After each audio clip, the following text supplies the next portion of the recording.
আজকে আমি রান্না করেছিলাম চিকেন তেহেরি।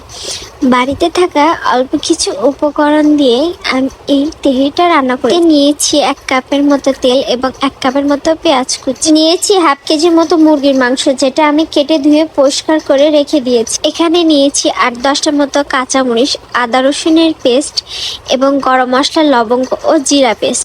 এবার আমি কড়াইতে তেল গরম করে পেঁয়াজগুলো দিয়ে পেঁয়াজগুলো লাল লাল করে ভেজে নিব এবং এর মধ্যে দিয়ে দিব কাঁচা লঙ্কা এবং আগে থেকে বেটে রাখা মশলাগুলো দিয়ে মশলাটাকে ভালো মতো কষিয়ে নিব।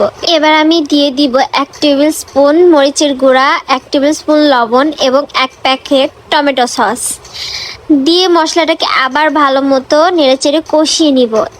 এবার আমি কেটে ধুয়ে রাখা মুরগির মাংসগুলো দিয়ে মশলার সাথে ভালো মতো মিশিয়ে মাংসটাকে কষিয়ে ঢেকে রান্না করে নিব সিদ্ধ হওয়া পর্যন্ত। এবার আমি কড়াইতে 4 টেবিল স্পুন সরিষার তেল, কিছু পেঁয়াজ কুচি, আদা রসুনের পেস্ট দিয়ে ভাজা ভাজা করে নেব এবং এর মধ্যে দিয়ে দেব 2-3টা এলাচ, তেজপাতা ও লবণ দিয়ে এর মধ্যে দিয়ে দিব আগে থেকে ধুয়ে রাখা পোলাওয়ের চাল। আমি এখানে 1 পোয়া চাল ভালো মতো ধুয়ে পানি ঝরিয়ে রেখে দিয়েছিলাম। এবার এগুলো মশলার সাথে চালটাকে ভাজা ভাজা করে নিব। যেহেতু আমি রাইস কুকারে তেহেরিটা রান্না করব, তাই আমি রাইস কুকারে এটাকে ঢেলে নিচ্ছি।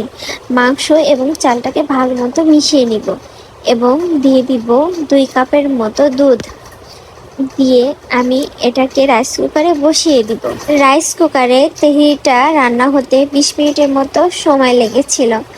রাইসটাও অনেক ঝরঝরা হয়েছিল এবং মাংসটাও সফট হয়েছিল। প্রথমবার রান্না করা হিসেবে তেহেরিটা আমার কাছে অনেক মজা লেগেছিল।